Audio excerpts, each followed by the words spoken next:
If your mother ever slipped you a note at dinner saying, "Pretend you're sick, leave now," would you trust her? Welcome to Revenge House USA, where every family dinner hides a secret waiting to explode. That night, the world outside Asheville, North Carolina, was painted in late autumn gold. The trees along the mountain road were stripped bare, and the air carried that faint, smoky scent of wood fire. Inside my uncle's cedar-paneled house, everything felt too perfect, too calm, like the quiet hum before a storm. I'm Camille Foster, 29, a journalist who'd seen plenty of darkness in my career, but nothing prepared me for the darkness that would come from my own family's dinner table. We were celebrating Thanksgiving a week early at Uncle Warren Miller's cabin. My father, Gerald, was telling his recycled engineer jokes, the kind that made everyone politely laugh. My mom, Diana, sat diagonally across from me, calm, graceful, her smile polite but her eyes alert. She had that uncanny mother's radar that never rested. And then there was Margot Hale Warren's old friend. She'd shown up in a crimson wool coat, carrying a glass baking dish covered in foil, and the kind of smile that hides history. She claimed it was her cranberry glazed roast, a family recipe. She made sure we all knew it. At first, I barely noticed her. I was scrolling through photos on my phone, distracted by work emails. But I remember the moment Margot placed that dish on the table. My mom's expression shifted just slightly, but enough for me to notice. Her shoulders tensed. Her eyes flicked from the roast to Margot's hands, and then to me. Dinner began. Plates passed, wine poured, laughter forced. Margot's voice filled the room, too loud, too rehearsed. "Come on, everyone. You have to try it while it's still warm." The way she watched us waiting for someone to take the first bite made the hair on my neck stand up. That's when I felt something brush my hand under the table, my mother's fingers. She slid a small, folded napkin into my palm. I opened it discreetly. "Pretend you're sick. Leave now." For a second, I thought it was a joke. Maybe she'd noticed me looking tired. Maybe she wanted me to rest. But when I met her gaze across the table, her eyes said otherwise, sharp, urgent, deadly serious. My throat tightened. I felt the room tilt slightly, like the air had turned heavier. My father was laughing at something Margot said, completely unaware. I pushed my chair back slowly, my voice trembling. I'm not feeling great. I think I'll get some air." No one objected, except my mom, who didn't move at all. She just gave me the faintest nod, like she'd rehearsed this moment 1,000 times in her head. I walked toward the hallway, pretending to steady myself on the wall. My heart pounded so loud it drowned out the clinking of silverware behind me. I didn't know what was happening, but 5 minutes later, someone at that table collapsed. The moment I stepped out of the dining room, the air hit different, colder, sharper, like the whole house had shifted its breath. Behind me, laughter still floated through the wooden door, muffled and hollow, like a recording on repeat, but I wasn't laughing. I couldn't. My fingers were still trembling around that note. "Pretend you're sick. Leave now." Those words kept flashing in my head like a warning light. I ducked into the hallway, clutching my stomach just in case someone was watching. My heart pounded so loud it almost drowned out the sound of the fire crackling in the living room. I had no idea what my mom, Diana, had seen, but I knew one thing for sure. She never panicked without reason. I pulled out my phone under the dim chandelier glow and texted her. "Me, what's happening? Why did you want me to leave?" Seconds felt like hours. Then my phone buzzed. "Mom, stay out of sight, trust me." That was it. No explanation, no comfort, just command. I moved toward the kitchen, the wooden floor creaking beneath my boots. From the doorway, I could still hear the faint rhythm of silverware clinking and Margot's chipper voice. "Come on, everyone! Don't be shy, try it while it's hot." Her tone sent a shiver down my spine. Too eager, too rehearsed. She wasn't feeding guests, she was watching them, measuring them. For a moment I thought about bursting back into the room, shouting for everyone to stop eating, but then I remembered my mom's eyes. That calm, sharp focus, like she already knew how this would unfold. I didn't understand it, but I trusted it. So I waited. Every tick of the clock echoed through the kitchen like a countdown. My pulse matched its rhythm, steady, fast, anxious. Then, from the dining room, a cough. It started soft, like someone clearing their throat, Then again, louder, harsher, followed by a choked gasp. My blood froze. Chairs scraped back. A glass shattered. Voices rose confused, panicked. Someone yelled, "Ethan, are you okay?" I ran to the edge of the hallway, peering around the corner. Ethan Miller, my cousin, was slumped forward, clutching his chest. My father was already on his knees beside him, shouting for water. Uncle Warren was fumbling for his phone, his hands shaking. The chaos blurred together screams, movement, panic. And then, through the madness, I saw her. My mother, still in her chair. Unmoved, watching. Her eyes met mine across the room, and she gave the smallest shake of her head. "Stay back." That's when I realized this wasn't a random emergency. This was exactly what she had feared. Margot was standing too, one hand over her mouth, pretending to be horrified. It must be an allergy. Oh my God, maybe the glaze, maybe the sauce. But her eyes darted around too fast. Her voice cracked in all the wrong places. My stomach twisted as the truth began to dawn on me. Mom hadn't just saved me from embarrassment. She had saved me from something far, far worse. The next 5 minutes felt like an eternity stretched over fire. The cozy warmth of that wooden dining room turned into chaos. I could hear the sound of chairs scraping against the floor, glasses tipping, and my uncle's voice breaking as he shouted, "Call 911, Ethan's not breathing right." I stood half hidden in the doorway, paralyzed. My hands gripped the frame so tight my knuckles went white. Every instinct in me screamed, "Run!" But my mother's silent warning still echoed. "Stay back." Ethan's face had gone pale ashen. His fork clattered to the floor, his body convulsing as my father tried to support him. The smell of roasted cranberries and wine suddenly turned nauseating. It mixed with the scent of panic and fear thick, choking. Margot Hale was trembling, or at least pretending to. "It must be something he ate," she cried, her voice high-pitched, theatrical. "Oh God, maybe the glaze, maybe the sauce." But her eyes betrayed her. They weren't fixed on Ethan. They flicked nervously toward the serving bowl in the center of the table. Her hands shook not from shock, but from calculation. Across the room, Diana Foster, my mother, sat perfectly still. She didn't rush to Ethan. She didn't even look at Margot. She simply observed, calm and focused, her jaw clenched, her gaze razor-sharp. It was the look of someone who already knew. The siren-red panic in my chest began to fade, replaced by something colder. Realization. Mom had seen this coming. I watched her slowly set down her glass, fold her napkin, and rise from her chair with quiet precision. She stepped toward Warren, her voice leveled despite the noise. "Keep him upright. Don't let him lay down." Her calm cut through the chaos. People listened. Even Margot froze. Ethan wheezed, his breaths short and ragged. My dad patted his back, shouting for help through the phone speaker.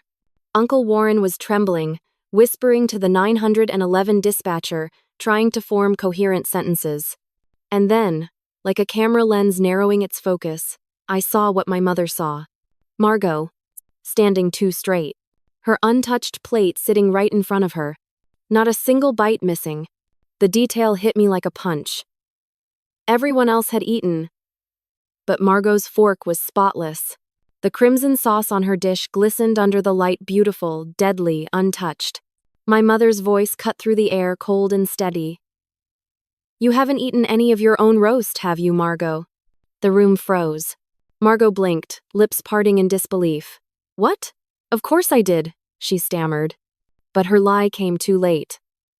My uncle's eyes shifted toward her plate. My father stopped moving.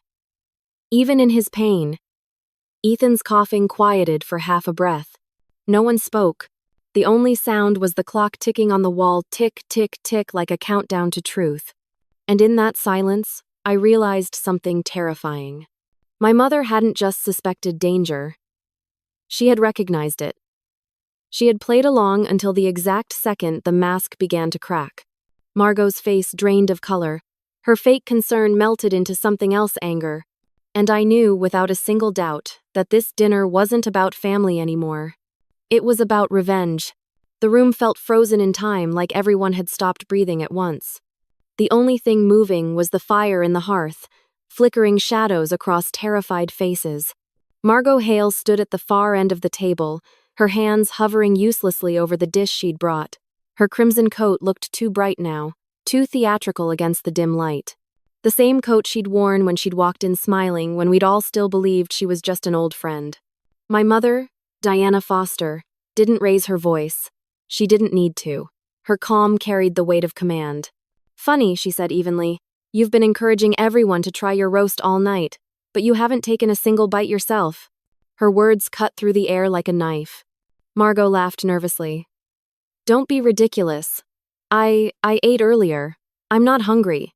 But her voice cracked, her fingers twitching against the back of her chair. Everyone saw it, the lie. My father's head snapped toward her. Uncle Warren looked at her plate, his jaw tightening. Ethan, still weak and pale, whispered hoarsely, "She didn't eat." I saw her. For a second, nobody spoke. The hum of the refrigerator in the kitchen was the only sound. And then my mother stepped forward, slow, deliberate, eyes locked on Margot. "When you've lived long enough," she said, "you learn to notice patterns. How people look away when they're hiding something. How they keep their distance from their own mistakes. You can read it in their hands, their eyes, their food."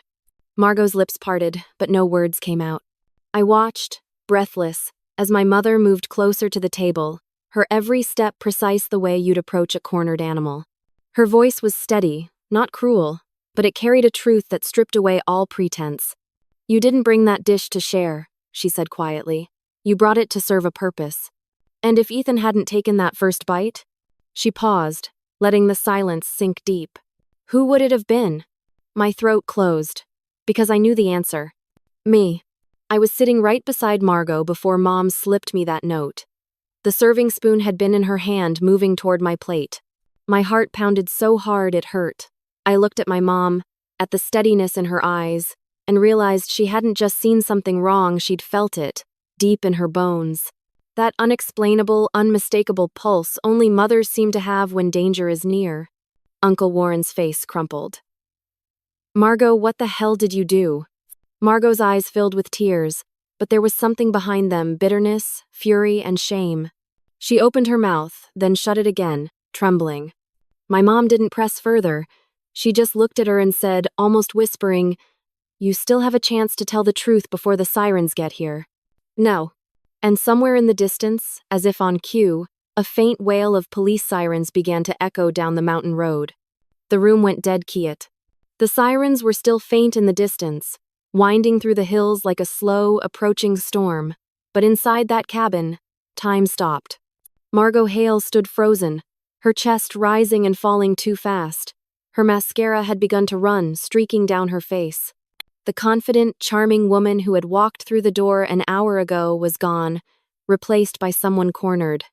And across from her, Diana Foster, my mother, stood unflinching. Calm.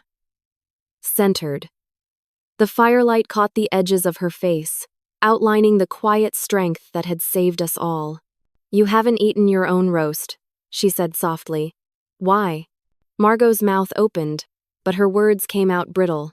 "I told you, I ate before I came. I wasn't hungry." My mother took one slow step forward, her voice still even but sharper now.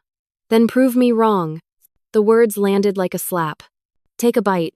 A collective gasp swept through the room. My father looked up, stunned. Uncle Warren stammered, "Diana, maybe we should wait for the police." But Mom didn't look away. She held Margot's gaze like a hawk locking onto its prey. Margot blinked, her lip quivering. "This is insane. You're accusing me of poisoning your family? That's absurd." "Then it shouldn't be hard," my mother replied. "Eat it."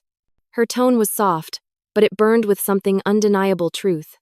Margot's hand trembled as she reached for the fork. For a moment, I thought she might actually do it. But then she stopped, eyes darting to the dish, then to my mother's face. That hesitation told everyone what we needed to know. The silence stretched so long that even the fire seemed to stop crackling. Finally, my uncle's voice broke through, trembling. "Margot, what did you do?" Her mask shattered. "You don't get it," she screamed, her voice cracking under years of rage. "Your brother destroyed everything I had. I lost my job, my house, my reputation. You all acted like it never happened." Tears streamed down her cheeks, but her tone wasn't remorse, it was fury. "This was supposed to be justice," she hissed. "Not this, not him." She gestured toward Ethan, who was still weak but breathing. My mother didn't flinch. "Justice?" she said quietly. "You call this justice?" Margot's face contorted. "He ruined my life." "And you almost ended his," Mom replied coldly. "That's not justice. That's vengeance with no soul left in it." For a moment, the two women just stared at each other, one burning with guilt, the other radiating control. Then, outside, the sirens grew louder, flashing red and blue through the window panes. Margot dropped the fork. It clattered against the plate like a gunshot. And in that sound, everything broke. Uncle Warren sank into a chair, his hands shaking. My father exhaled shakily, wrapping an arm around Ethan. And my mother... She finally sat down. Her eyes closed for the first time all night, because she knew it was over. The flashing red and blue lights splashed through the cabin windows, painting the room in broken color. Outside, gravel crunched beneath boots as two deputies and a paramedic team rushed up the porch steps. The air smelled like smoke and metal, sharp, electric, unreal. Inside, no one spoke. The family that had gathered for Thanksgiving now sat frozen in a scene that felt straight out of a nightmare. Ethan was breathing again, shallow but steady, while my father held him upright, whispering that everything was going to be okay. My mother, Diana Foster, stood beside him, her hand resting protectively on his shoulder. And at the other end of the table, Margot Hale looked like a statue carved from guilt. Her crimson coat seemed darker now, stained with regret.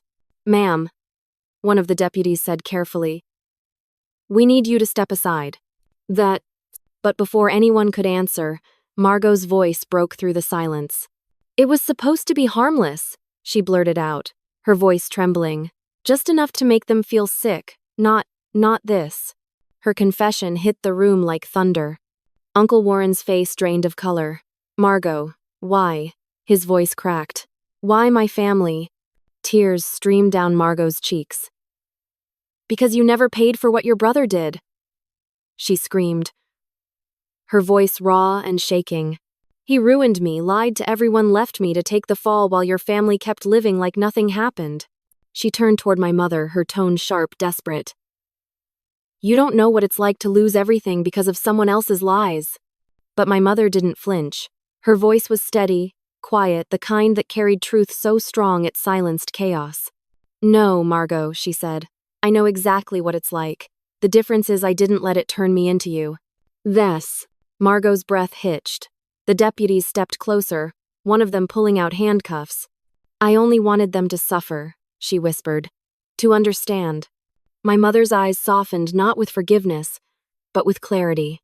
"You almost killed a boy who never hurt you," she said.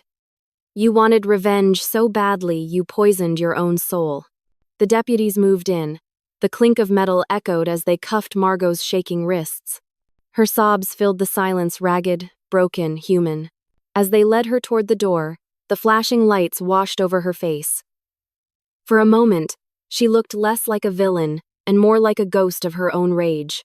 When the door finally closed behind her, Uncle Warren crumbled. He covered his face with both hands, whispering, "I trusted her. I trusted her." My father placed a hand on his shoulder, silent. No one knew what to say. I looked at my mother. Her face was pale, tired, but her eyes still burned with that fierce light that had saved me. And that's when it hit me. She hadn't just seen danger. She'd outsmarted it, contained it, and protected every one of us before a single siren ever sounded. Justice had come cold, heavy, and unforgettable. By the time the flashing lights disappeared down the gravel road, the house had fallen into a silence so deep it almost hummed. The air still smelled faintly of burnt wood, spilled wine, and fear. The fire in the hearth had dimmed to glowing embers, throwing long, tired shadows across the room. Ethan was gone. The paramedics had taken him to Asheville General Hospital, assuring us he'd make it through. Uncle Warren stood near the window, staring into the dark woods beyond the glass. His shoulders shook once before he wiped his face and muttered, "She was my friend." My father, Gerald, sat quietly beside him, too stunned to respond. For a long moment, no one spoke. The entire dinner table, once a symbol of laughter and family, now looked like a battlefield. Overturned glasses, half-eaten plates, the untouched dish at the center like evidence of betrayal. I turned toward my mother. Diana Foster stood beside the fire, her hands folded, her gaze steady but distant. She hadn't cried. She hadn't even sat down. The calm that had guided her all night was still there, but now it looked heavier, like it cost her something to carry. I walked closer. "Mom," my voice cracked. "How did you know?" She looked at me then, those eyes, soft and sharp at the same time. "You spend your whole life learning your child's heartbeat," she said. "You know when it skips, even when the world doesn't notice. And tonight, something in the air changed. The way Margot smiled, the way she pushed that dish toward you, it wasn't kindness. It was intent. I felt it. Her words hit me harder than I expected. That wasn't logic, it was instinct. Something primal, invisible, powerful. I sank down beside her, wrapping my arms around my knees. For the first time since it all happened, my body started to shake, not from fear, but from release. "You saved me," I whispered. She placed a hand on my cheek. "I did what any mother would do. Sometimes you don't need proof, Camille. You just have to listen to the silence between words." No. Outside, the wind howled through the trees, bending the branches until they tapped against the window like restless ghosts. My uncle finally left the room, his footsteps heavy on the stairs. My father followed him, murmuring something about making coffee. And then it was just us, my mother and me, sitting in front of the dying fire. For the first time all night, she looked small, not weak, just human. I reached over, took her hand, and felt how cold it was. We didn't speak again for a while.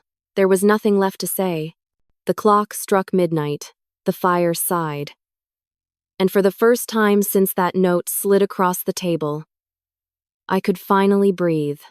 But I knew this night would live inside me forever, a scar disguised as gratitude. Morning came slow over the Blue Ridge Mountains. The mist rolled through the valley like smoke from a dying fire, and the Foster family's cabin looked smaller in the pale light, humbled by everything that had happened inside its walls. I sat on the porch steps, wrapped in one of my mom's flannel blankets. The sun was barely touching the horizon, but birds were already breaking the silence we'd drowned in all night. For a moment, I just listened to the soft rustle of the trees, to the sound of a world that kept turning even after hours had almost stopped. My father and uncle had gone to the hospital hours earlier to check on Ethan. My mom, Diana, stood behind me with a mug of coffee, the steam rising between us like a fragile peace offering. She looked exhausted, but there was still that quiet fire in her eyes. "They said Ethan's stable," she said softly. "He's going to be okay." "Nye." I let out a breath I hadn't realized I was holding. "And Margot?" Her gaze shifted to the horizon. "She confessed everything. She'll face her punishment. But I think her real prison started long before last night." The way she said it hit me not with anger, but with a truth that felt heavier than any verdict. Revenge doesn't always explode in rage. Sometimes it decays quietly in the people who can't let go. We drove to the hospital around noon. The sterile hallways smelled like antiseptic and coffee, a strange mix of fear and hope. Ethan was pale but smiling when we entered his room. "Guess I took one for the team," he croaked, managing a weak laugh. My mom chuckled softly, brushing his hair from his forehead. "You gave us all a reason to pay attention," she said. When he closed his eyes to rest, I turned to her. "You always said instincts don't lie. I used to think that was just something moms say to scare their kids." Diana smiled faintly, her hand wrapping around mine. "Instinct isn't fear, Camille. It's love that refuses to look away." That line stayed with me.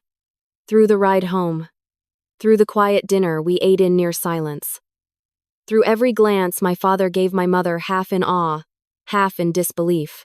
And later that night, when I looked at that folded note again, now crumpled and smudged with fingerprints, I realized it wasn't just a warning, it was proof. Proof that sometimes, the smallest act, a glance, a whisper, A scribbled line on paper can be the difference between life and death. Margot had chosen revenge and lost everything. My mother had chosen awareness and saved us all. Justice didn't come from punishment, it came from clarity, from refusing to ignore what your soul already knows. As the sun set again behind the trees, I whispered to myself, some storms don't destroy you. They reveal who's willing to stand in the rain with you. And that night, I finally understood what strength really looked like: a quiet woman with shaking hands, writing 3 words that changed everything. Pretend you're sick. There are nights you never forget, not because of what happened, but because of what almost did. That dinner could have been my last meal. One bite, one laugh, one sip of wine, and everything would have changed forever. But instead, I learned something that night that would shape the rest of my life. Real justice isn't loud, it's silent, steady, and patient. The world loves stories of revenge, of payback, of poetic karma, of getting even. But what I saw in my mother's eyes that night wasn't revenge. It was clarity. She didn't scream. She didn't accuse. She didn't let fear turn her cruel. She stayed calm, and in that calm, she dismantled everything evil tried to build. That's what real strength looks like. Not the storm, but the anchor that refuses to move. In the days that followed, I kept thinking about Margot Hale. I replayed the moment she dropped the fork, the way her voice cracked when she said she only wanted us to suffer. And I realized revenge had already eaten her alive long before she stepped into that cabin. It didn't just poison the food. It poisoned her soul. That's the truth no one tells you. Revenge doesn't end pain. It only passes it on. Margot didn't need a cell to imprison her. Her hatred had already locked every door years ago. But my mother, she showed me another kind of justice. The kind that doesn't destroy but reveals. The kind that doesn't lash out, but exposes darkness with light. After everything, life didn't go back to normal because it wasn't supposed to. Uncle Warren sold the cabin. My father started calling home earlier, staying longer. And my mom, she went back to gardening, reading, laughing softly like the weight had finally lifted. She never bragged about what she did that night. She just said, sometimes you win by not letting hate win inside you. Those words stayed with me. And years later, when I faced my own betrayals at work, in love, in life, I didn't fight back with rage. I fought back with purpose, with patience, with peace. Because success is the only revenge that doesn't rot your heart. And forgiveness, the quiet kind, the kind that asks for nothing. That's the one thing your enemies can't survive. So, if you ever find yourself at a table that suddenly doesn't feel safe, if your gut whispers that something's off, if your heart tells you to walk away, trust it. That voice inside you is older than fear. It's the same one that told my mother to slide that note across the table. The same one that saved my life. And maybe in your own story it'll save yours too. Comment below. If you were Camille, would you ever forgive Margot, or would you let her live with her own poison? What would you have done that night? And remember, every episode on Revenge House USA is more than a story. It's a mirror, showing us what happens when love turns into silence, and silence turns into power. Don't just watch the twist, live the lesson. Subscribe now, because the next story might just be the one that changes how you see justice forever.